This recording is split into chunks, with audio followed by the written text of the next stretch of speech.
be patient with yourself. You're going to make a whole bunch of mistakes. And sometimes it's going to impact people negatively. Yes, you're great, but the world ain't always going to think that. They don't have to think that, but I have to know that.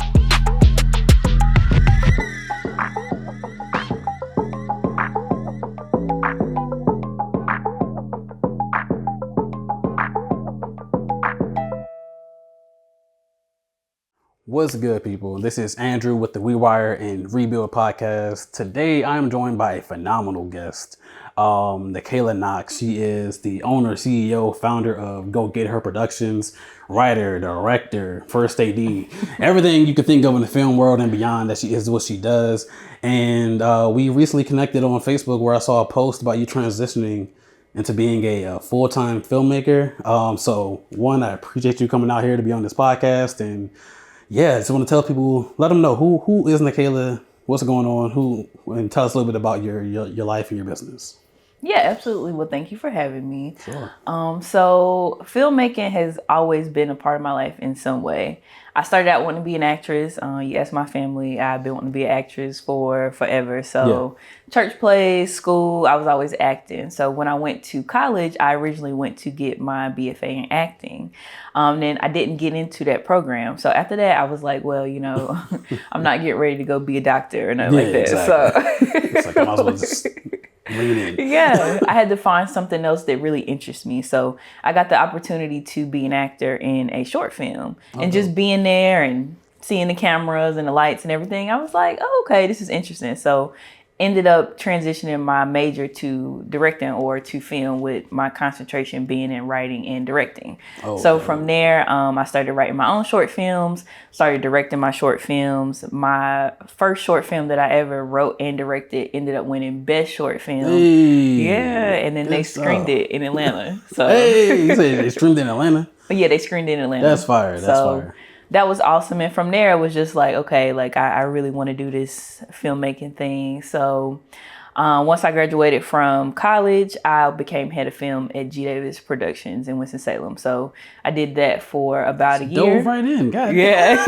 I couldn't even do all that. It took a minute. Okay, dope. Yeah, no, I mean, I'm always the type of person just to dive in. You know, like I respect everybody from where they start and like everything. But like, so I actually only PA'd one time in my life. Yeah. Like, and the reason why is because like, that's just not for me. It's not for me. And I respect everybody that does it. I think it's a great way to start. Yeah. But for me, while I was PAing, the only thing I could think was, how is this going to make me a better director? Like, how is this going to make me a director? How is picking up all this stuff and running around, how is this making me a director? And it wasn't. And so my thing was, okay, if I want to be a director, then I just need to go direct. Start doing stuff. I mean, after that experience, I was like, okay, I'm not going to be out here actively looking for that. If I want to direct, either I need to create those opportunities myself, or I need to find a way to get close to that, which is how I got into like assistant directing. Like, not technically the same thing, but the way that I AD, I still feel like I get to play a part in the creative side of things. Yeah. So to me, that was the closest thing to directing. So that's dope. Yeah. That's fire. And it's interesting you talk about the PA, because everyone in the film world will tell you the route to anything on set is being a PA. Yeah. And I've never necessarily been against it. And I even like seek it out for certain big productions or whatever. But it's not something that I'm actively trying to do. Like for me, I guess I don't necessarily care if I become Hollywood famous or so big that I'm on these like super huge corporate sets, if I can make my own lane. And because of that, I started directing myself, start writing myself. I actually like first ADing, even though it's a little bit more stressful than a lot of other things. It's so much pressure. But I feel that, like what you're saying about not wanting to go the PA route, because that's literally the route to, like, if you want to be on like these huger sets that aren't even run by you anyway, and you still don't have the creative control a lot of the time. So I empathize with that a lot. So, let me go got some questions for you. Okay. Some more questions. So you talked to us about your journey into film. Tell us about Go Get Her Productions. How did that come about, and when did that start to happen in your journey? Yeah, I think it was an idea that I kind of always had. I remember when I had first moved back to Charlotte after I graduated. I was sitting in church and I was sitting here like, I kind of want to have my own thing, like my own company, but I didn't quite understand what that meant at the time.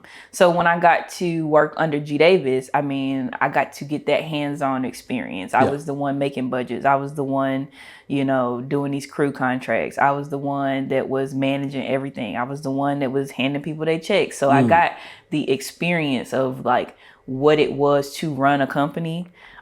So from there, it was like, okay, if I'm doing this for somebody else, I can definitely do this for myself. Yeah. So, I ended up, doing the LLC for Go Get It Productions. And then it was like, okay, I got this company.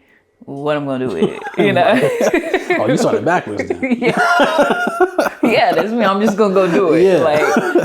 So I'm like, all right. Because, the thing that I didn't understand at the time is it's not just, oh, you got a company. You got a company, you got some taxes, you got to pay all of this stuff. Like, there's a whole bunch that comes with that. Yeah. But I always wanted my own thing because I feel like even though I love being on set and, I'll go crew up a project, there's nothing better than being on your own set. Oh, yeah. And I always have the most fun on my own set, and I feel like that's where I get the most creative control. So, Go Getter was like, it's me, like me, I'm the go-getter. Like, I'm about to say, explain that a little more about the name. Did that come to you, or did you already know in college that was going to be kind of the name of your company?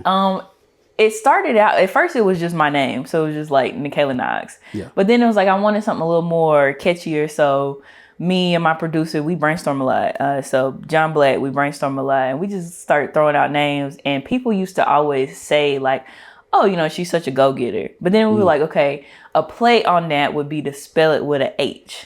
Like GOGETHER. Yeah. Because it's like, I'm the her. So it's like, go get. That's awesome. Her, And then I also I really do like to uplift women, especially women of color, like in the film industry. So also having a play on that is, Black and woman owned. So that's fire. I love that. And I just want to say this. You got John Black. He's an actor, okay? Yeah. He wants to act. Stop making him produce stuff. Yeah. He's good at it, though. He fucked around being too good at something. Crazy. So this transition that you're in right now, I guess, where were you before you decided to transition into full-time filmmaking? What did it look like when you weren't full-time? Because I'm assuming it looked like something different than where you are now. So what does that look like? So before I went full-time, I was working a full-time job. So I had been working with United Healthcare for almost 6 years. You left the healthcare? Wow. Yeah. Okay. Yeah.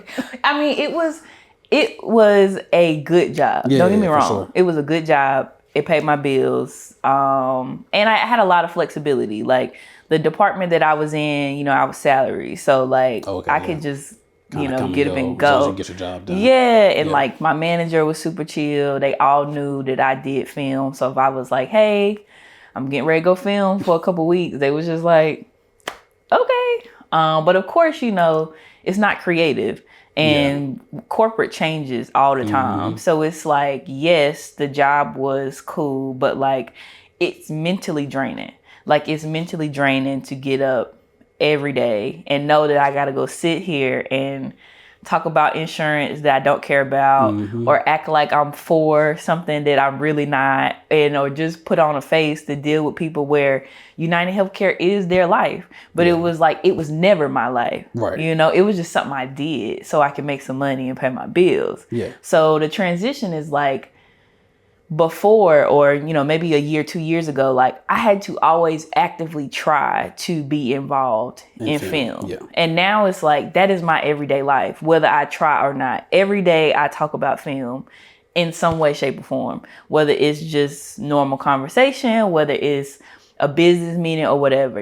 There's people who reach out to me to do something film related. A lot of the jobs and stuff that I get now are not necessarily something I applied to. Yeah. It's something like, hey, call Nachela, or hey, I saw this, I referred you here. So it's now my network is built up to where I feel confident that, of course I'm still going to apply myself, but I feel confident that the network is so big now, it just comes to me. It's a part of my everyday life. So that's dope. So just on that note, what would your advice be to someone who wants to transition? Like, actually, before we get to the advice, do you feel financially confident to not have that job anymore? Let's start there. I feel like I have a lot of faith. I have a lot of faith in God, and I feel like He gonna provide either way. I think there is definitely space and a possibility for you to be financially stable in film, but I think it just depends on what type of film you want to do. Like for me and my company, I literally said, I was like, look, Nachela Knox, Go Get It Productions, we're not doing these super low budget films no more. We're just not, because it's not viable. Who is it viable for? The people who funded it maybe, but like the people who are actually working on it, how? Like, yes, you will make some sort of a return if your movie ends up being super, super popular on, say, like a Tubi. But it's like, for me and my people, like, I don't want to be there forever. You know, like, I strive. Exactly. And my thing is, if you level up and you do productions on, you know, a real budget, then the finance is going to come with it. You know what I'm saying? Like, there's a difference between making $5,000 off a film and $50,000 off a film. You know what I'm saying? So it's like, that's where I'm at with it. I have another question to that, but I want to make sure I get back to this. You're kind of on faith right now. Yes. For the company. Yes. So what would your advice now, with that context in mind, be to someone who's thinking about transitioning from, it seems like you had a pretty good job. There was nothing terrible about it. The people were nice. You didn't need to quit to do what you want to do, but you just want to do what you want to do all the time. So what's your advice to somebody who maybe is feeling the same way? Like, what would you say to them in this moment? I think you have to be realistic with yourself. You know, realistic of, okay, what happens if I can't pay my bills, or how would I get this? Because I look at it like this. There are a million jobs in this world. Of course, there's going to be some you don't want to do, but I'm a realist. If I ever get to a point where I feel like, I can't pay my rent this month, I'm going to go get a job. You know, whether it's, you know, another corporate job, McDonald's, Uber, whatever, I'm going to go do what I got to do. So for me, it's like, that wasn't really a thing for me, because it was like, okay, worst case scenario, I just have to go get another job. So I feel like for anybody want to make that transition, figure out what your worst case scenario is, because everybody's situation is different. You know, I ain't got no kids. I don't have no man, none of that. So it's funny that the man has to be involved with the kids part of the conversation. That's crazy. Yeah. Y'all don't be taking care of us like that, for real.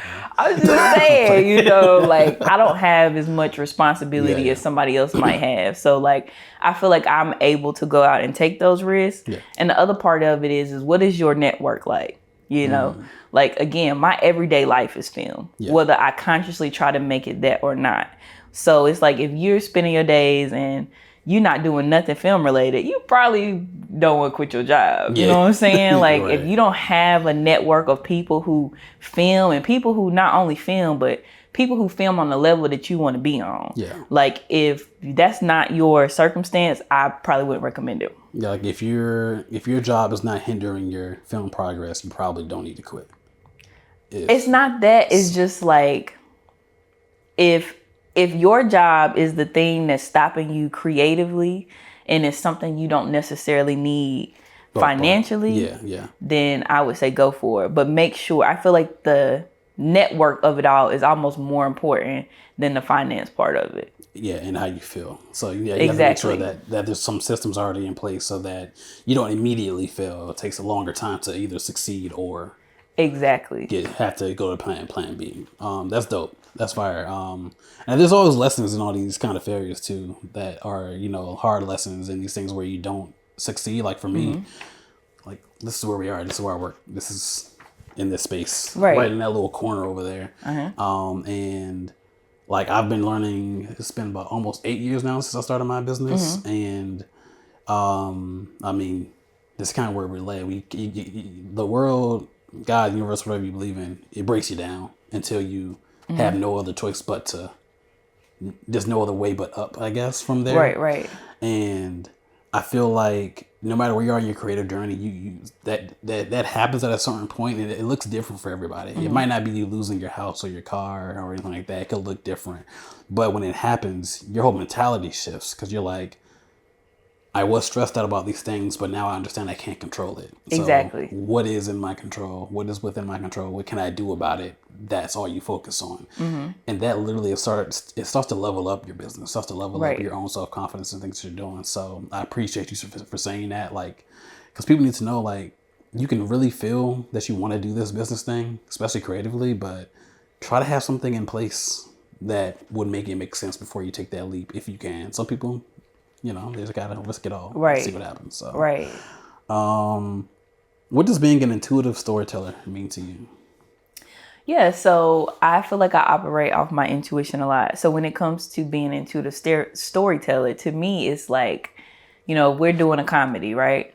And we get there, we're on set, and I'm here, and I'm like, okay, this is not funny. Yeah. I'm not going to continue to try to make it a comedy. If I'm there and I'm like, you know what, this actually would be a lot better as a drama.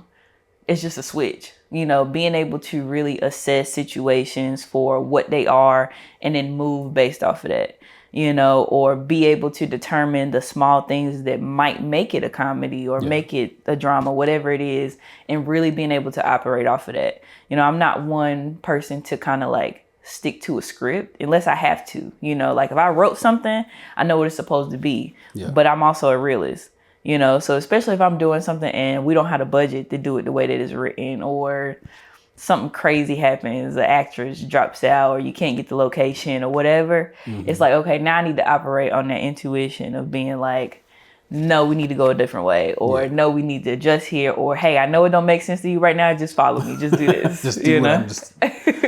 And I can tell that even like in our communications, because there have been a couple projects that we tried to, collaborate on, but sometimes it was like budget or time constraints. But you've never, I think you're one of the, like, you don't approach it as if it's a negative. If somebody tells you it's not, like, the budget you have doesn't work for them. It's just one of those, I understand, appreciate the conversation, and you figure it out anyway kind of thing. Absolutely. And I think that's huge in this indie space to...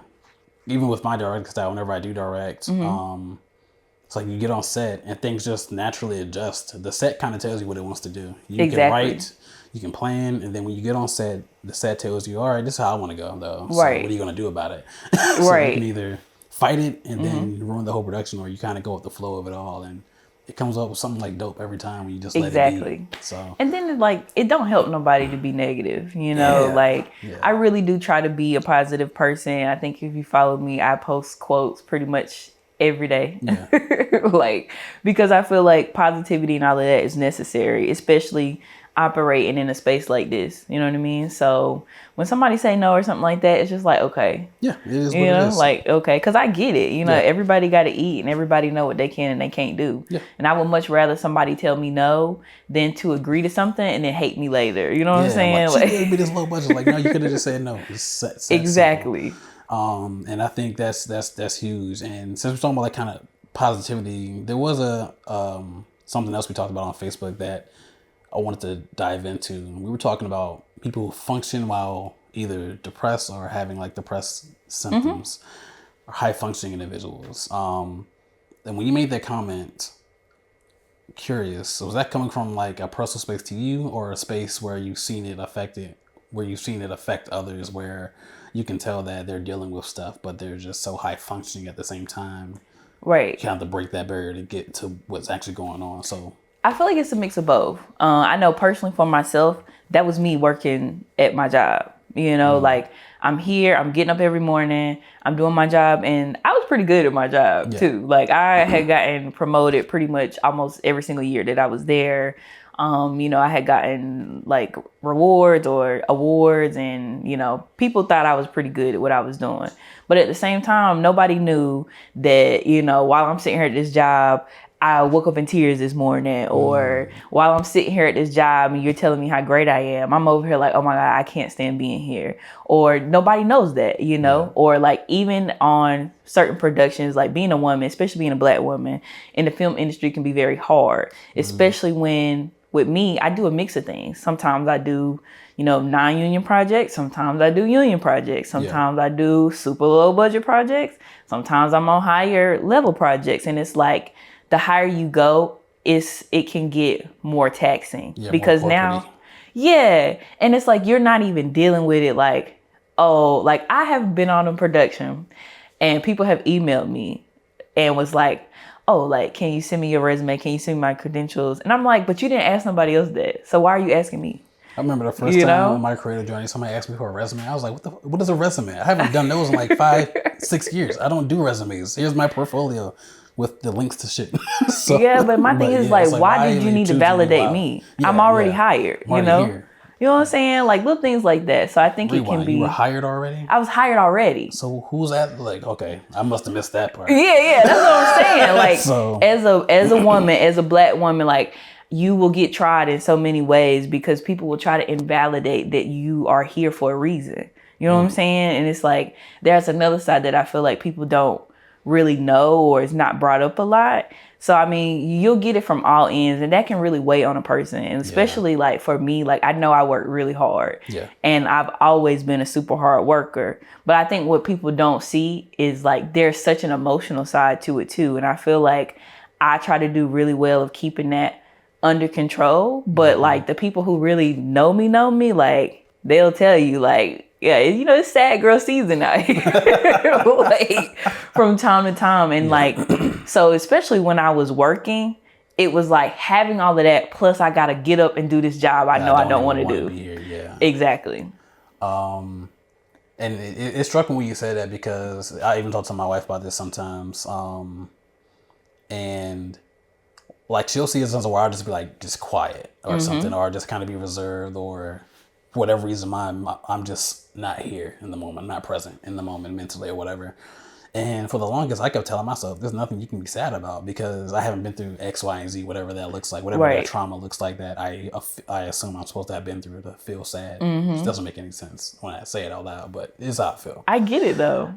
So for me to I had a doctor in 2023 kind of diagnosed me a little bit with like mild depressive symptoms. And for me, I was like, what are you talking about? I just like, that was a point where I was still like drinking every day and stuff like that. So there was a lot that I was actually like dealing with in the moment, but kind of being high functioning, like for me, I can't not work even now. Like I went through the kind of like my saddest season back when I broke my ankle, and that was like years ago. That's how the whole drinking thing started, because I couldn't work, I couldn't do shit, I had to sit at home all day. And for whatever reason, that was like, no, I can't.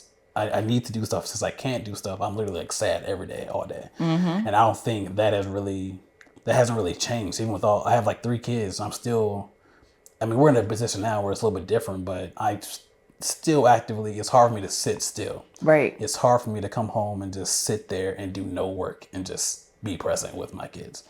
And I feel like that's one of those symptoms of like that disorder, because it does take you away from like real life. Like I don't know what life would look like if I had a month of not doing anything work related. I have no idea what that would even do. Me either. I have no idea what that looks like. I don't know if I could do it. I could be on vacation.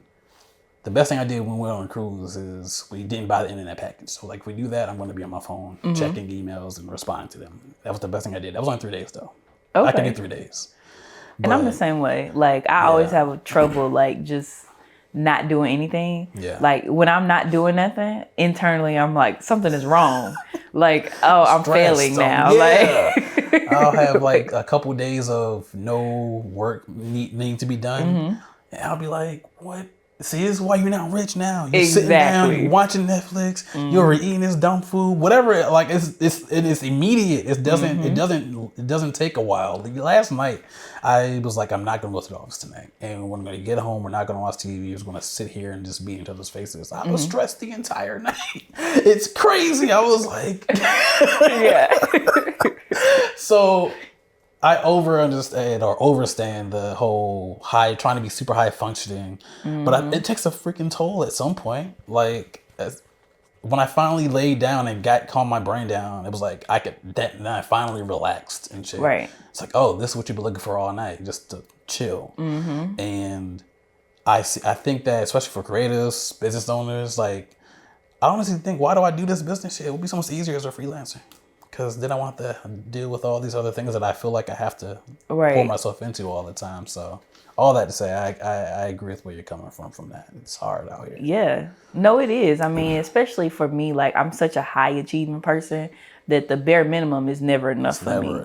You know, like it's not enough for me just to say I did a film. I'm just like, no, I need it to be good. You know, Man, I don't need it to just be good for me. I need the fucking world to know it's good. Exactly. Immediately, you just finished filming. I don't care. Tell me right now that it's gonna make us all the money we need to make. Yeah. And yeah, go ahead. Yeah, but it's like, I mean, I'm the same way, you know, like I needed to be good, or like it's not enough for me to just go around. Like I have this thing I always say, like, I don't believe in looking like you winning. I don't want to look like I'm winning. I want to win, period. Because if you winning, you already gonna look like it. There's nothing you have to try to do. Yeah. And I feel like with social media and everything else, like people have gotten accustomed to being like, oh, I can take this picture, I can put up whatever caption I want to say, and when I hit post, 30 people gonna go like it, and that's enough for me.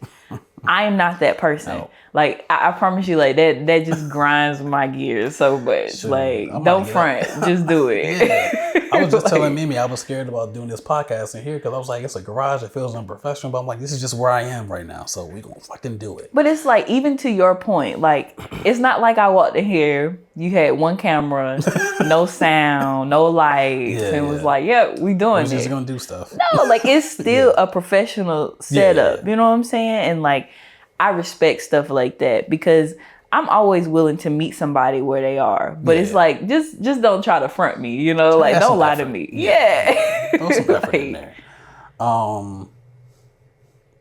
Have you experienced it? You talk about like kind of the depression with dealing with the full-time job and your creative space.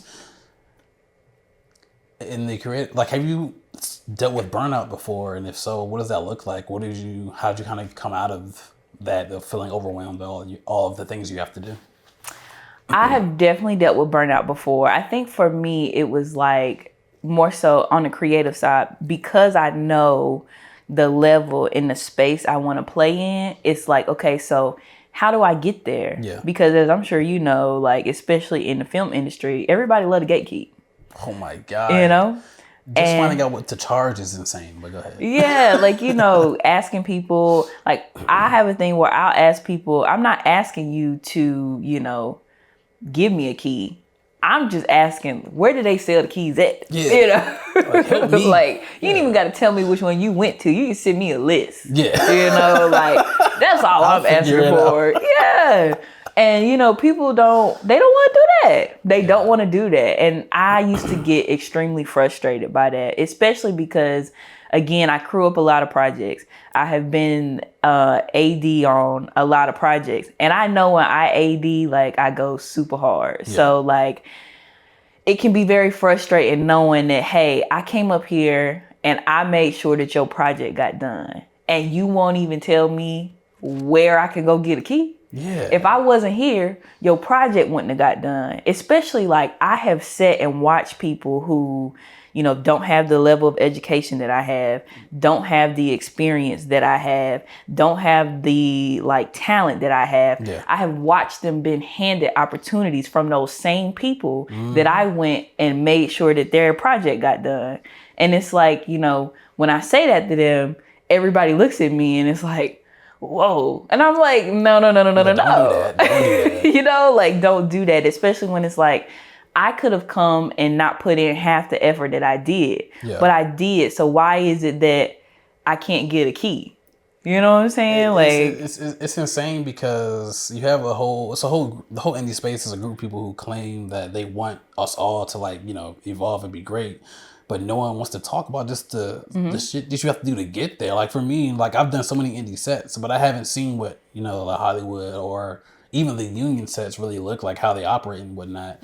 And just getting into that space is so difficult. Like, just breaking that door. I just met a union rep who says she's, like, trying to actively change that, which is dope to hear. So I'm gonna reach out to her. But like you say, the gatekeeping is like, for me, it doesn't make any sense. Who does that help? Because the whole industry is suffering right now. It's not just the people who don't have the money. It's everybody is suffering. You have people who are literally famous suffering financially right now because of the industry. And yet y'all still want to hold the information too close for some reason. It just doesn't make any sense, because the more you help people, the more it can grow and just be better in my, like that. And that's why we do our like free workshops and whatnot. Right. And I love that. We try to, even when talking with you about things, even when we can't physically help, it's like, hey, what can we do? Like, I could try to refer you here to someone or whatever it is. But yeah, it's hard to find that across the board. Like, people really do want to keep it close to the vest about how to get to the next level. And I'll never understand why, unless it's literally just money.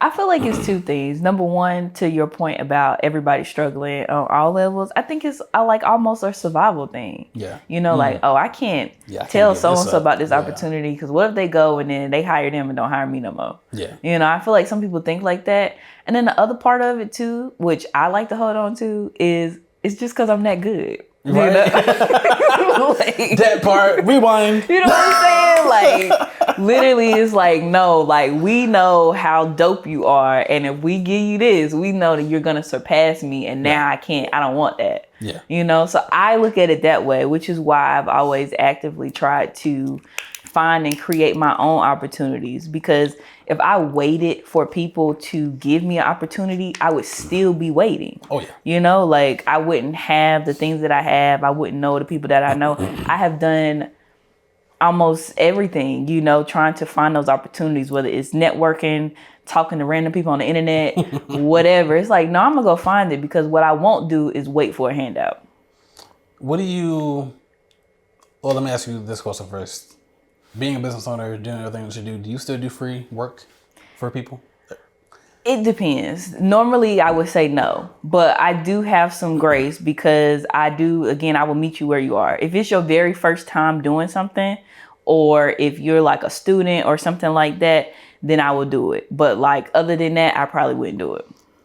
What are your thoughts on, like, what are the qualities you would look for in someone that you would do some work for outside of their financial situation and their stage in the business? What are you looking for that would make you say, okay, I can do this for free? The story would have to be really, really good. Like, I would need to see the potential in the project, you know, like, I would need to see, okay, well, they can't pay me, but the story's really good. The crew is solid.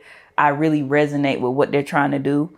Or the person themselves, you know, like, if the person themselves is somebody I feel like I can potentially invest in, or somebody that I can, you know, teach a little bit, then I might do it. But that's very rare. It's far few in between. Yeah. for me, because I do still like hop in on free sets every now and again, doing sound, or I won't do it anymore with editing. It's too much work. Right. But I don't mind doing a little like sound every now and again. And I think for me, what qualifies it is, one, how you approach me. If I don't know you and you ask me to help you, like, your first message is, hey, can you do sound for my set? And there's nothing else. At that point, I assume there's a budget, because there's no way you just report somebody you don't know. Right. Just ask them to do sound for your set with no kind of budget. So after I mentioned that whole part of the budget or whatever, if there's like no kind of, like, we gotta meet or something, we gotta talk. I don't need to meet you in person. Like, I'm more of like, we can do it virtually, but I gotta connect with you on some kind of way, or you at least offer, hey, I do gaffing. If you do sound for me for this, I will do gaffing for your project. You know, kind of bartering. Yeah. But a lot of people, what they do is they just reach out to you with nothing being offered, and they just ask you to do something for free. And obviously, you could just say no, but for me, it's like, I feel like people learn how to communicate better and learn, like, whatever skills that they have are transferable. Like, you can get a lot more people to help you if you actually bring value to them. Right. Because that's what I use now to qualify people. It's like, all right, how can you help me if I'm going to do this for you for free? Because I wholeheartedly believe in this indie space. And when I say indie, I mean like broke indie. This broke indie space, it is hard as hell to make a quality film. It is. So I want to do everything I can to help, whether it's teaching or just volunteering my time or doing it for cheap. but I don't want to overexert myself for these projects either and not receive anything in return. Right. So if I'm not going to get paid, even if it's a super discounted rate, at least I know that this person has this skill set that I can utilize for my sets to the future that aren't budgeted, because we all have those sets. I'm not sure. Right. You seem like you up there. I don't know if you got free sets anymore, but I have a couple of sets that are like kind of like volunteer sets, and that's how I exchange that currency. It's just through bartering. I do sound for you, you do whatever X, Y, and Z for me, kind of thing. So, and I think that's a great system. You know, like I would definitely be open to that. I think for me, it's just where I want to go. Yeah. You know, it's where I want to go. So even if because I've had people come on my set and work for free, but it's like they still got something out of it. One of the guys, like, and this is why I do the things that I do. Like, one of the guys was telling me, he came on my set as a PA, and like, I will throw you in the water. You know, if you tell me you can swim a little bit, I'll be like, okay, whatever. You know, like I had people come on set, ain't never did nothing. I was like, okay, you can be key PA, and they like, okay, what does that mean? And I'm like, you'll figure it out. You got it. But we put him over there with my G&E department.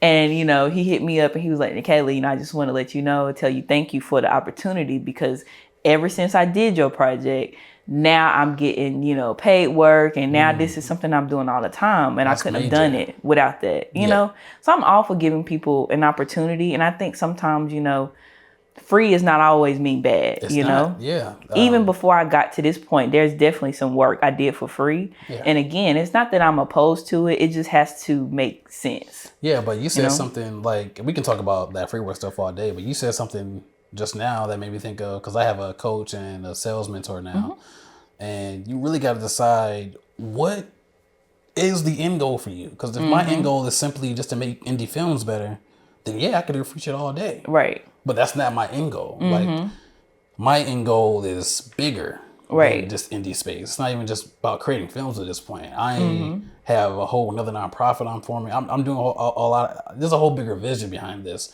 So I literally cannot do these things anymore, at least not to the level I've been doing it, because of where I am trying to be. If I keep doing this, I'll be stuck over here. So I have to. So speak on that a little bit. What is maybe even if you don't know the end goal, what's the vision behind Go Get Her Productions and Nachela Knox? What's the vision? What's that? Yeah. What are you aiming toward right now? So I want it to be a household name, just how you would look at, you know, A24, Bloomhouse, Tyler Perry, Issa Rae. Like, I love how you're listing independent companies and stuff. Yeah, you know, like I want the same thing. I want people to see Go Get Her Productions, and they already know, like, oh, it's a Go Get Her production, you know, it's going to be on a certain level. Yeah. Or, you know, just associating my name with, you know, writer, director. Like, if you look at Issa Rae, people already know, like, that's what she do. Yeah. Tyler Perry, whoever, they know that's what she do, or he do. But that's what I want. I want the same thing. So within that, I also want to kind of bring it back to North Carolina. I want to be the example. Yeah. Like, I want to be the example of, hey, you don't have to move to be a part of this. You know, so many people move to LA, Atlanta, New York, whatever. For no reason. Someone's talent now. We were just talking about this shit, man. You know, like, I feel like if, whether it's me, somebody else, or a team of us, I feel like if we can raise the level up of the productions that are coming out of North Carolina, and, you know, raise the budgets, raise everything else, then it will attract things back to North Carolina. Because like I've done some work out in Atlanta as well, but it's like the only real difference is the budget. You know, and the tax incentives that really, too. But you're talking about the people. Are they? I'm not sure if they're even maximizing that. But go ahead. Yeah, I mean, I'm not too sure what they're doing on that part. But just like being in that environment and seeing what's being done, I'm just there like, we could do this in North Carolina. You know, like everything that y'all are doing right now. If you gave me the budget you had, I could do the same exact thing in North Carolina. I could do it. Yeah, better. Like, I'm not even be fronting. Like, I literally had a client who asked me to help re-edit her film because it had like a whole bunch of sound issues, and I had to, like, you know, jazz it up a lot. It took a lot to do it. She was in Atlanta. She's from Charlotte. She drove all the way out to Atlanta to executive produce a film. The first time she did it, it was so terrible. She did it again with another company in Atlanta, and it was decent. It's not like it was terrible. It's like, why spend $20,000-$30,000 with them and drive out there wasting all that time. You could have spent all that with us and we would have turned that shit up. Exactly. Like, I'd have been, 30, you got 30K? Like, look, exactly. bring it here. We going to make this look like a Hollywood movie with ease. That's the whole, and I think people have that misconception. I think because after that one big film show was out here years ago, it was a Homeland. See, I was going to get it. Mm-hmm. Homeland was out here, but then the whole tax incentives were like taken away. I think that's why a lot of big productions left us. Oh, yeah. But in the indie space, I'm like, y'all are literally chasing a dream. Like, Atlanta has the same problems every other city got. LA has the same damn problems. Y'all are going to these places because these big studios are there. Mm-hmm. Y'all can't afford the big studios, so y'all are going to get the same issues you run into in the indie space. Y'all might as well just come out here, find some really good quality people to help shoot your film and make Charlotte back on the map with this shit. Like, it doesn't need to be you driving out to all those different places. I think it's that, and I think it's also understanding, again, I will say this a million times, there are levels to everything. So I feel like, if let's just say you're an actor, and you say, I'm going to move to Atlanta to be an actor. Okay, but the thing that people don't understand is, to me, I will always hold on that there is 1% of people who actually make it like huge, big, famous stars. That's 1%. So knowing that, it's like, okay, because if you take Detroit, for example, you got filmmakers in Detroit where they're telling you, like, they're indie, they ain't never did nothing in Hollywood, but they're telling you that they're either millionaires or real close to it. And I feel like, but even with that, there's a level. People always only see this one level and they try to do everything to get there, but it's like, okay, but what's the level before you get to that one? Yeah, it's like, you know what I mean? Like, you don't just go to Atlanta and immediately amass to get to that level. Exactly. So it's like, if that's the case, then what did you need to move for? Yeah. Like, if I'm moving somewhere, it's because it makes sense. Yeah. Like, I didn't move to Winston just to be in Winston. I moved to Winston because I was going to be the head of film. You know what I'm saying? Exactly. Like, I didn't just go to go. So if I'm moving to Atlanta or wherever else, there has to be something there for me. I just wouldn't want to go just to be there. And that's a good thing about business. Like, your business can literally now, once you start to expand, you can expand to Georgia. You can expand eventually to LA and all New York, Detroit. And I didn't have this question on here, but speaking of Detroit, and we did talk about Tubi a little bit. What has your experience been creating films? So how does that work? Did you create your own original films for Tubi, or did Tubi or someone representing Tubi reach out to y'all to create films that then went on Tubi? Like, how's your experience? Yeah, so my first feature, Couch Party, that was funny, by the way. Thank you. It was self-funded by me, so I self-funded that, and my goal was to get at least to Tubi, but that was my very first feature, and I didn't know what I know now about distribution and all of those other things. So like, the distributor that I went to, I thought that they were going to, do a little more. Like, I thought they were gonna, put it more places, this, that, and the third. Everybody says that. Right. But then it only ended up going there. Yeah. And then so it's like, this next film, I got it funded. However, I don't have control over the distribution. Yeah. So it's like, it's not out yet. So it's like, I was waiting on that. Yeah. No, it's not out yet. I'm hoping that it'll probably drop maybe either May or June. Okay. I do plan to have a premiere probably the first weekend of June. Okay. But yeah, so Uneven Deception. So with that, it's like, I don't have control over it. So it will probably go to Tubi. Hopefully it will go more places. But again, I don't have control over that. But now the flip side is, I do now know, multiple distributors who do distribute to other places outside of Tubi. But I have to have the control to be able to do that. So now it's like finding that middle ground, because now that I know what I know, there's just certain people and companies that I'm like, okay, well, I don't really want to do business over here because, this is where you're limited to. Yeah. And I don't want those limits on my projects, So finding somebody who's going to meet me in the middle, because even if the project needs to be funded by, some investors, EPs or whatever, I want the control to be able to either A, distribute it, or B, I know that your connections align with what I want for my films. And this might be too complex of a question to answer briefly here, but how does one get investors like you've been able to get for, I guess, at least one of your films, Uneven Deception? Is that do they reach out to you because they've seen your work, or did you reach out to a bunch of people and somebody got back to you? How did you end up being able to make that work for yourself? Yeah, it's a mix of both. Number one, networking is super important. So no matter what set I'm going on, no matter what my position is, I'm going to tell you my name. I'm going to tell you I'm a writer director. I'm going to tell you to go watch Couch Party, and I might have a card on me. Yeah. You know, like I'm always going to make sure that I'm promoting myself, because I think you really have to understand how a set works. You really got to understand, you know, the different roles that everybody plays. Because if you want to get investors, then you probably don't need to talk to the sound guy. Yeah, exactly. You know, like, not to say he can't help you, but, you know, statistic wise, probably not. You know, you want to be talking to the producers, you know, and not just the producers, but understanding, like, is this guy just somebody that gave the title of producer, or is he actually the producer? You know what I mean? So did he invest, or like did he like crowdfund, or is he the actual physical producer there? Gotcha. Exactly. So I mean, doing that, and then of course I feel like if you're not using the internet to network, you're using it wrong. You know, like we got all these different platforms: Facebook, Instagram, X, Threads, TikTok, probably like 5 others that I don't know about. And these people are there, you know. 30 years ago, you couldn't just go follow somebody. You know what I'm saying? Email. Like, I built my business with cold emails, just reaching out to different companies and whatnot. So, you know, like I just try to knock on every door. You know, sometimes you're not going to get a response. That's fine. Sometimes, you know, somebody be like, oh, well, I don't do that. But it's like, if you don't do that, do you know somebody that can? So just kind of doing all of those things and making sure that I have the materials that I need. Like for my projects, if I'm not doing a deck, I at least got a 1 sheet.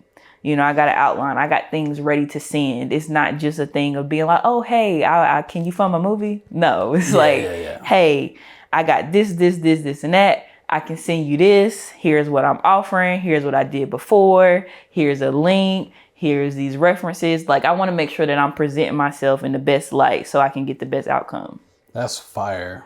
You just taught me something, because I've not yet been able to get like outside funding for anything that I've created. So it's always been self-funded or volunteer-based. But of course, that's coming. The funding, outside funding, is coming. What's been one of the most in your personal life one of your most challenging moments? I would say I feel like there's a lot of them. Yeah, right. But I had to pick probably one that kind of like really pushed me was, so when I was working at G. Davis, I worked there for almost 2 years, and I have definitely grown a lot as a person and as a director. Yeah. But when I was there, you know, I was super young, fresh out of school, and I was like, okay, I kind of had this attitude of like, I know what I know, so like this is how it should be done. And I didn't take the time to really understand how that comes off to other people, nor did I really care. Yeah. So like there was that. And oh, you're fine. So there was that, and like especially dealing with older people and dealing with people who don't have that knowledge of film. There's just things they don't understand. Yeah. So while I was doing a great job, you know, there was a lot of people who were like, I can't stand that little chick, you know, like she thinks she know everything. Yeah, and like I didn't care, you know. I was just like, okay, whatever. So, you know, he ended up like firing me like out of nowhere, and I was like, whoa, like I've never been fired in life, you know, like even if it's just a regular job, I try to be good at whatever it is I'm doing. So that kind of took me left, because I'm like, what? Like me fired? Nah. You know? Destroyed. Yeah, like and but it pushed me though. Yeah. Like it pushed me into, you know, doing Go Getter and really pushing that. And then it was like stuff just kept happening back to back. That happened. I was in this writers group. That's when we were forming Couch Party. Was in this writers group with this guy who, like, I guess once everything was done, they would have helped me to get it produced. Yeah. I got sick. I had COVID. Oh. And like it just was a hard time in life. He ended up firing me too. So from now the writers group? Wait. Sorry. Aren't writers groups like volunteer based? Yeah. How you get fired from a right? Exactly. I had to put the paperwork down real quick. I need to understand. Exactly. Nah, I mean, guy was like, he was like, you're taking too long. I'm like, dude, I have COVID. Like, I'm halfway dying. Like, you want me to do what? So I got like, oh my God, that's worse than getting fired on your day off. Yeah, I'm like, dang, like, how did I get dismissed? Like, I'm like, I don't got dismissed from this job. I'm getting dismissed from this. Like, there was a time, okay? I've and then never I'm been fired from something I volunteered for, but go ahead. Yes, exactly. So I'm sitting here and I'm like, yo, this is crazy. Yeah. Like, this is a lot. But again, it pushed me though, because I was like, you know what? They fired me. It's cool. It's cool. I'm going to show them, like, you know, I'm going to come back. I'm going to do my big one, you know. So I went and I finished it. We got it done. And now, you know, it's a real thing. Yeah. But that's what it came from. And I think, you know, that's how I am with hard situations. Like at first, I'm going to hate it. Oh, yeah. I'm going to get my tears out. I'm going to complain about it. I'm going to do all of that. But I'm never like the type to just lay down and die. Yeah. You know, like you might beat me up a little bit, but I'm gonna get back up, you know? So with that, it's the same thing. So that was super hard because that was such a transformative period of my life. Yeah. Of really just being like, okay, hey, yes, you're great, but the world ain't always gonna think that. You know what I'm saying? That's a like quote right there. Yeah, and like really understanding like they don't have to think that, but I have to know that. Yeah. You know, like I have to know that, yes, I can finish this script. Yes, I can get this done. Yes, you let me go, but that don't mean I ain't gonna never do nothing else in film. No, my life is not over. So I just got to keep going. So I think that was a good period for me. Dog, you got fired volunteer. That's crazy. I got it. You know what's hilarious too? That same person will now act like they don't know who I am. Like I bet, because they the audacity for them, right? And then you did it anyway. They're probably like, "Ah, shit, I fucked that one up." Yeah. Like, so on the flip side, have you? Sorry, maybe you're here laughing now. I'm laughing again. Okay, this is funny. But on the flip side of this. What mistakes have there been mistakes that you made in your journey that have also been learning lessons? Like things that you've done wrong, or maybe you affected someone negatively based on whatever happened. If any moment like that, I like to lean into my mistakes to show people there's a better way to do things than how I try to do them or tried. So did it been anything like that in your journey so far? Absolutely. I mean, I'm the type of person where I feel like sometimes you just have to fail forward. You know what I mean? Like what you don't know, you don't know. So especially in my early filmmaking days, there was stuff we did. Like I remember one time we were shooting a scene and like, you know, normally now if you want to shoot a scene with like wine or something like that, you might get some apple juice or, you know, my God. Whatever. Yeah. Wasn't thinking that. What? Literally, we filming this scene. We had like real wine on set. Nobody's thinking about it. You know, everybody's having a great time. Yeah, don't recommend that. Literally, me, you know, the other actor, everybody's tipsy. Now we arguing. It's just like it was bad. It was pretty bad. Like, and then everybody was sitting there looking like, you know, like. Don't recommend that, okay? It's good to know. Yeah, don't do that. Yeah, no. Or that, or like, I remember, or like, at one point, I used to try to ignore my intuition because I'm such a overthinker that I'd be like, no, Kayla, you tripping. Like, you overthinking it. It's not that serious. No. And I would give people opportunities, and then it was like, that would come back and burn me in the end. You know, like, I worked with somebody, and I kind of felt from day one that they weren't the right person, but they're very talented, you know? Yeah. And it was like, this don't make sense. They're so talented. I see the work, but I just feel like we're not clicking, you know? And I didn't listen to that. Fast forward, now we done this whole project.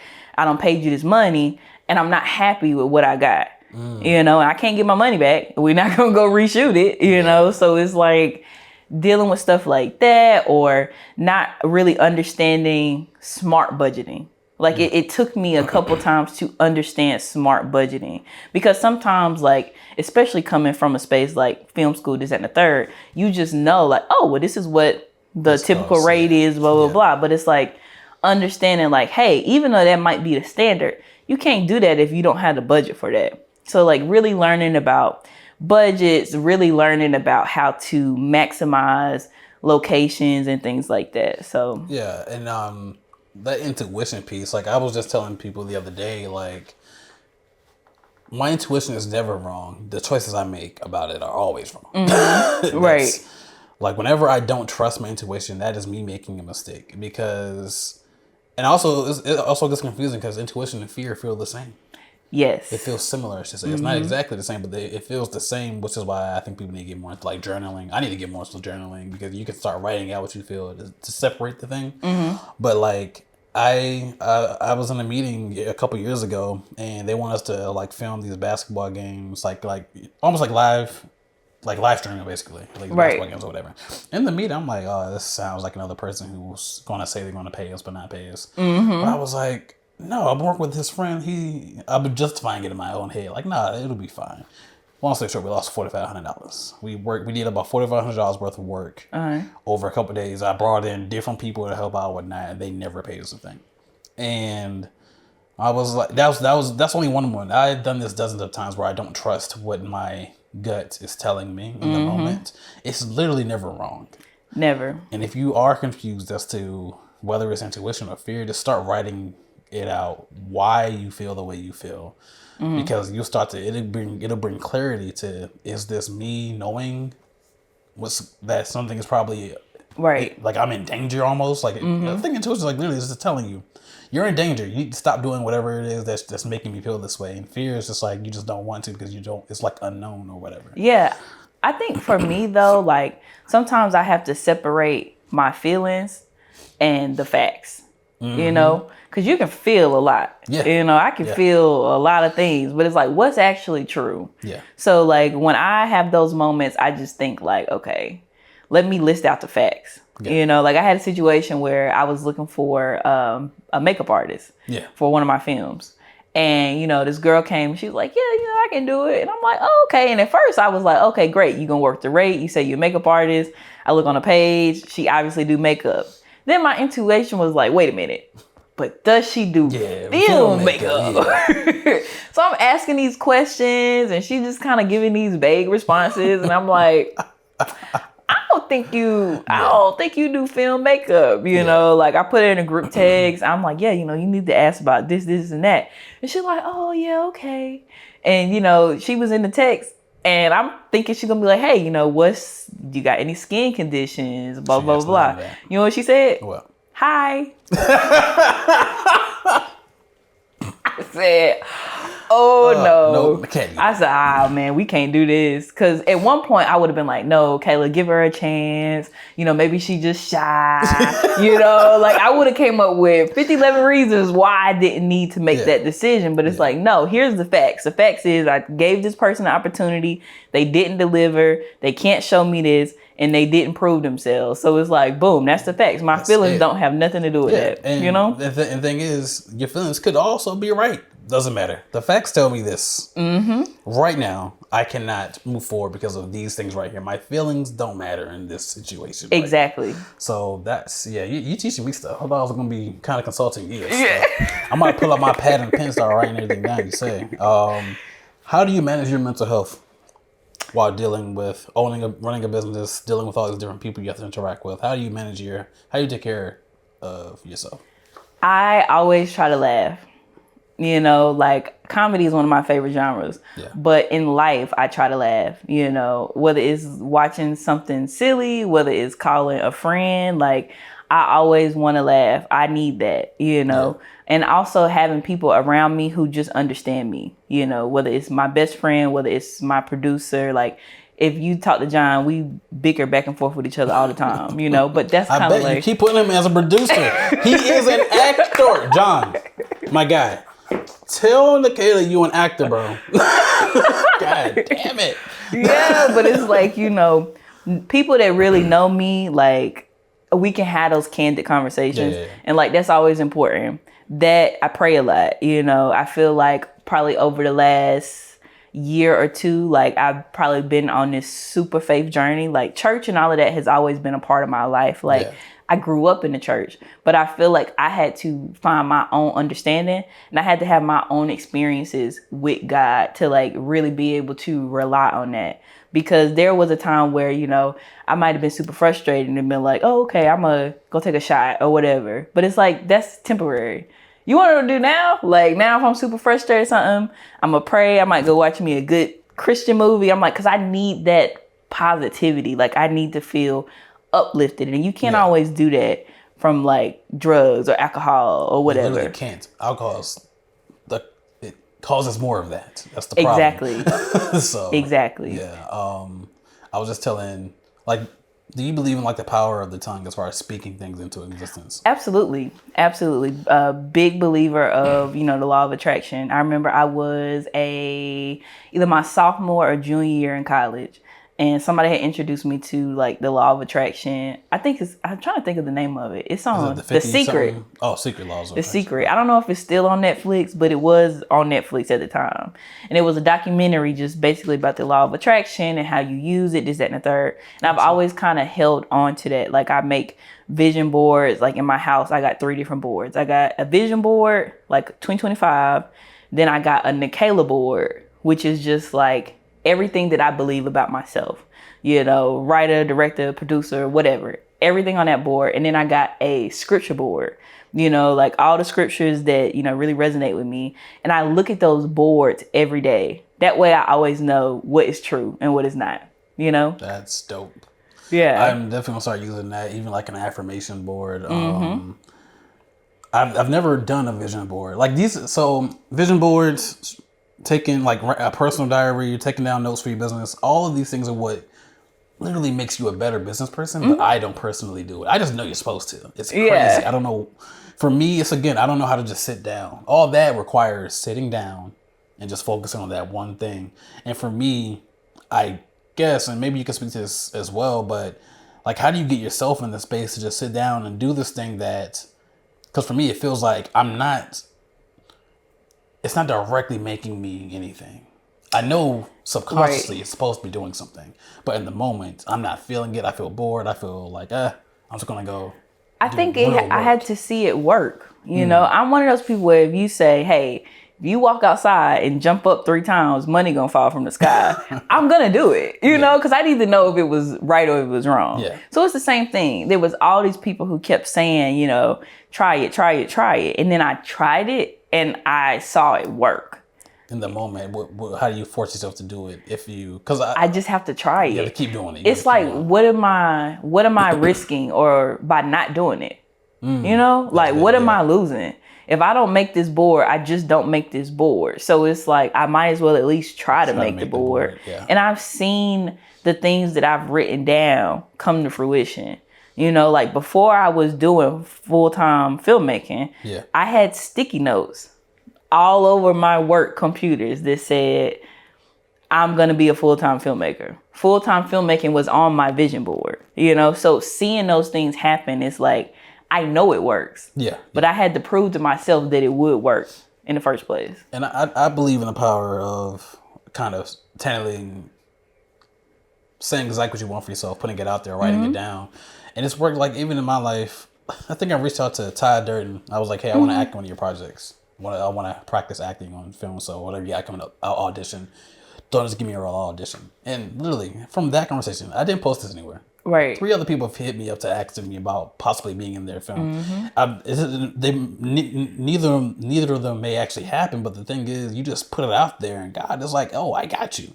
It works in reverse too. Me and my wife, we have this cleaning franchise thing that we do, and I hate it. So I put this whole email together saying, "Hey, we after this X amount of year, we're not going to do it anymore. Is that okay?" Because it's like a whole contract that I get out of. And God was like, I see your email, and I know you didn't send it out, but I'm gonna go ahead and fire you from these places. So we got fired within 2 weeks of that email that we never even sent. Not from the people, but like from the clients we have or whatnot, for whatever reasons. And I was like, The way I told her, I was just like all calm and shit. I was like, oh yeah, we just got fired. She's like, what? I was like, yeah. She's like, you're not mad? I'm like, nah, we literally just talked about this shit. I think God was just like, I got you. Mm-hmm. You don't want this, I will take it away from you. Yeah. So I believe it works in all ways. Like, you just, if you really believe something and you put it out there, it'll end up happening. Now, obviously, it's not always that quick. No.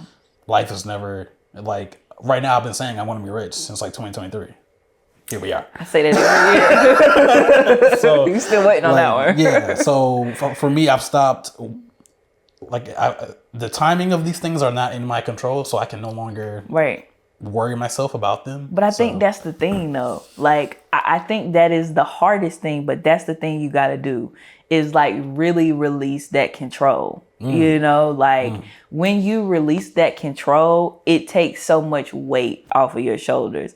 And it's an everyday battle. You know, like some days I'm like, woo, we walking on faith, you know, everything's great. And then other days I'm like, oh man, I don't know. Something, we got to figure this out, you know? But I think when you really just, when it's at your core, you know, when it's at the core of being like, hey, it's okay because God is gonna take care of me, or I really do have faith that I am this thing that I am, you know. Like, I have a thing where I try not to lie to people, you know. I try to be very honest, you know. Like, my thing is, if I'm telling you that I'm a writer, a director, a producer, that is exactly who I am. So with that being said, those things have to come back around, because I can't be a director if I'm not directing.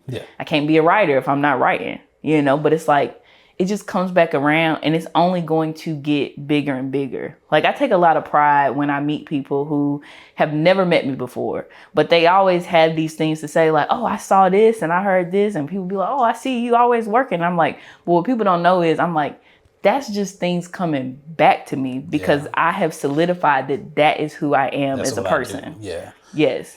You release the control, you let go of it, take a deep breath, you keep moving forward, and then you'll start to see these things come into fruition that you've been trying to do for however long you've been trying to do it. It's all let go of the control, and shit just starts to happen for you. Yeah. So, and you have to like actively like try for real. Yeah, you can't just you know, like praying, affirming is great, but if that's all you're doing without any kind of work, I mean, you're just talking at that point. You got to do it, you know, and like really take advantage of the opportunities around. Like, I think I just posted one today. Like, I saw they was doing like a PA boot camp. Yeah.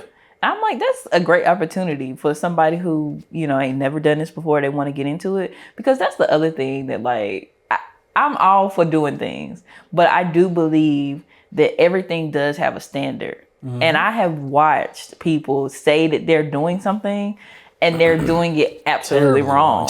You know what I'm saying? Even like, from a PA perspective, like PA, it seems like it should be easy but I can tell the difference when I want a set of PAs who are just volunteers who have never done it before, and PAs who they've done this and it's not even about them loving it, but you can tell that they have a lot of experience because it's different. Like, you don't gotta tell them anything. They're just kind of thinking for you and figuring it out. So yeah. And that's why I always encourage people, because I understand being comfortable. And there are groups of filmmakers around here where, you know, they work with the same 10 people, and them 10 people ain't never been nowhere else but on their set. But you out here saying that you do this. And I'm like, no, you don't. No, you don't. You're like, comfortable right now. I tell people, you need to go be on everybody's set. Whether it's here, Atlanta, wherever, you need to go be on everybody's set, because you need to understand what it means to do this the proper way. Not the way that so-and-so from down the street doing it. I'm like, some of y'all will go on some of these sets and lose your mind because you have never learned the proper way of doing things. Yeah. Like, there's some of these terms and stuff that people would say and you would be like, what? Because they're not doing it. It took me like 5 seconds to understand what G&E meant. I was like, I'm not going to tell you that. I'm smart. I know that means grip and electric, right? Look it up. but I'm like, that's such a thing, because for me, being in those spaces and not having that knowledge, or kind of having to learn on the fly, the people where I want to play with on those levels, that's how they talk. You know, that's how they talk. That's how they operate. So they're not going to be forgiven to be like, oh, well, we don't care that you only been on this set with this director and they didn't do that. They're going to look at you like, oh, well, You don't need to be over here then. You know what I'm saying? A first AD on the set I was on asked me, what role are you on? And I was like, I'm the sound mixer.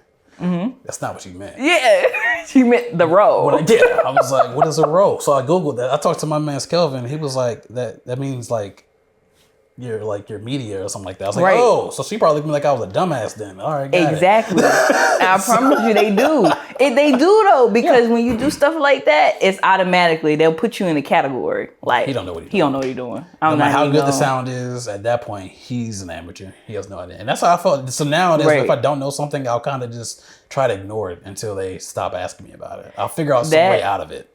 Yeah. Until I can actually confidently talk about it, because it's an ignorance. Like it is what it is. I just don't know what I don't know.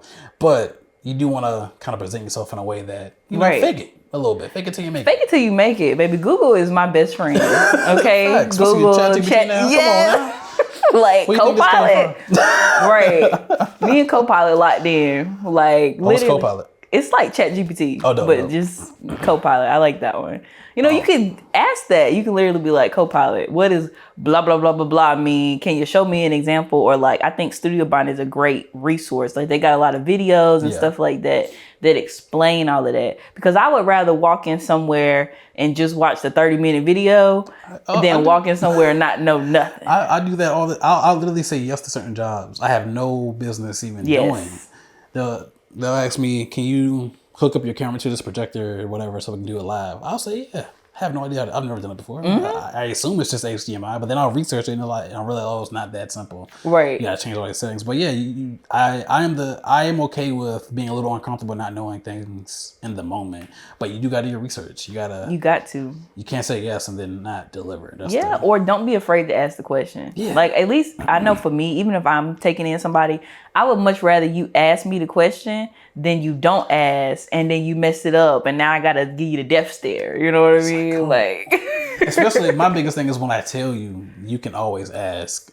Right. But I think also to that point though, the ignorance comes from not even knowing to ask the question. It's like I said, ignorance. You just don't know what you don't know. So now that, because I've had moments where, like for example, I had this whole old Mac laptop. I was editing for a 48-hour film festival. Person was like, why is the edit?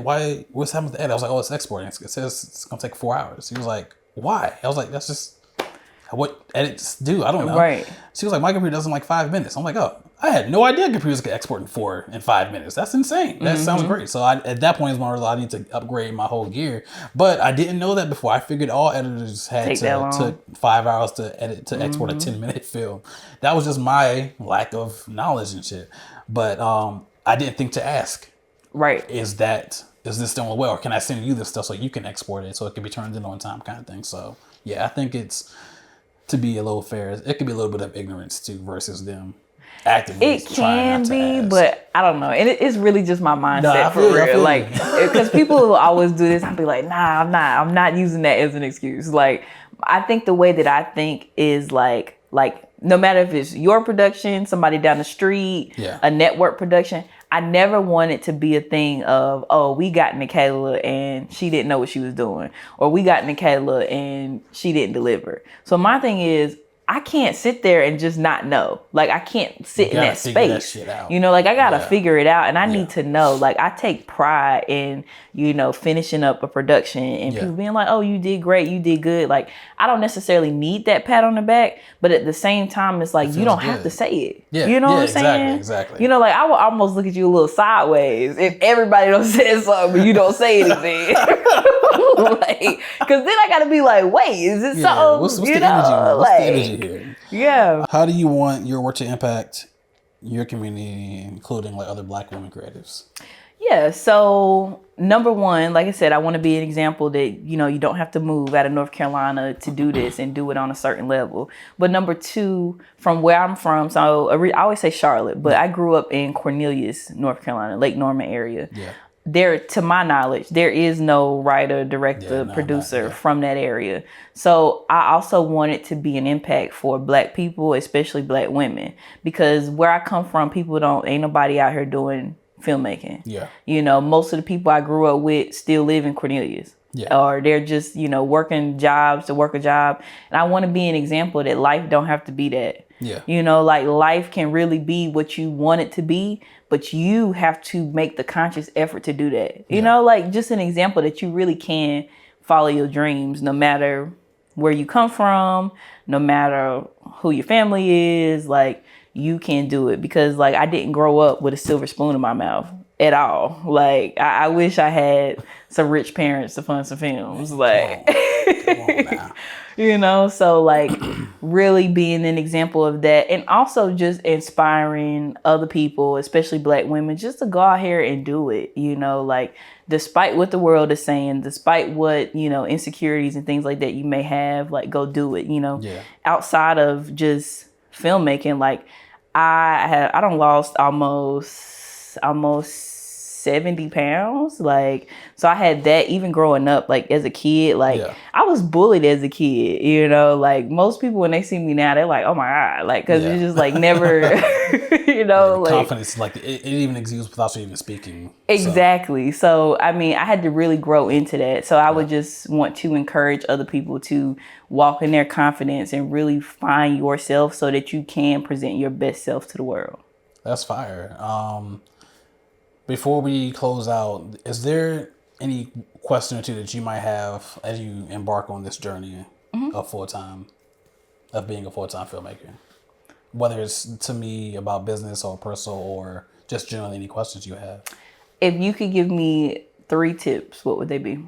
Just to sustain. Very first one is don't take out a loan if you don't have already the money to pay it back. And I say that for like loans over like 10K or something like that. I did that and I'm still paying that back. And that is the reason I'm here. Like by itself. It's the reason I'm in this position right now because I cannot afford it. Right. Which means I can no longer afford like mortgage and all this other stuff going on. The other bit of advice is to be patient with yourself. You're going to make a whole bunch of mistakes. And sometimes it's going to impact people negatively. Right. So just be patient with yourself. Like, you know, forgive yourself for things. And along with that same note is like being patient with other people who are actually adding value. I like what you said about getting rid of the kind of like the dead meat almost, the people who aren't adding anything. But if there are people who are actively adding value to your life, be patient with them as well because they're going to make mistakes too. Right. That can negatively affect you. So to kind of be patient and kind of have a little grace with that.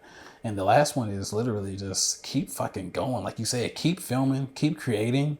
And I don't know what your like thoughts are on this AI stuff, but in spite of all this AI shit coming out too, like utilize it as a tool, like with ChatGPT, Copilot, all that good stuff, but don't let it take away your creative edge. Don't let it start creating the Go Get Her productions. Right. Like, keep using your creative voice and what you know to be true within yourself, within your community, and just keep creating what you create because it's clearly powerful. It's clearly making waves. It's changing people's lives if you don't notice that already. Right. And it's only going to get better from here. So I'll just say keep going, keep creating, and keep giving people opportunities. The more you grow, the more other people can see you not only as a potential mentor or something of an inspiration, but they can see they can start getting opportunities from what you create to make their own way. So just keep going, fam. I am excited about all of what you got coming down the pipe, yeah, I appreciate you being here, fam. Thank you for having me. So anything you want to say about you, the business, as we close out here? Any last words? I mean, if anything, you can always keep up with me on my social media. All my pages are at Nachela Knox. That's Nachela. Knox is Knox, or the Go Get Her Productions page, and that's GOGETHER Productions. I do have some plans coming up this summer, and like I said, I do like to provide those opportunities. So definitely look out on the pages. I will be posting those opportunities when they are ready. Dope. And yeah, I just can't wait to get it all done, and I can't wait for everybody to see the film, Uneven Deception. I'm excited for that one. That looks good from the poster. So appreciate you being here, fam. This is Rewire and Rebuild. We out. Dab on them. Appreciate you, fam. Thank this is you. dope. Yes. Let me get it. Oh, I'm trying to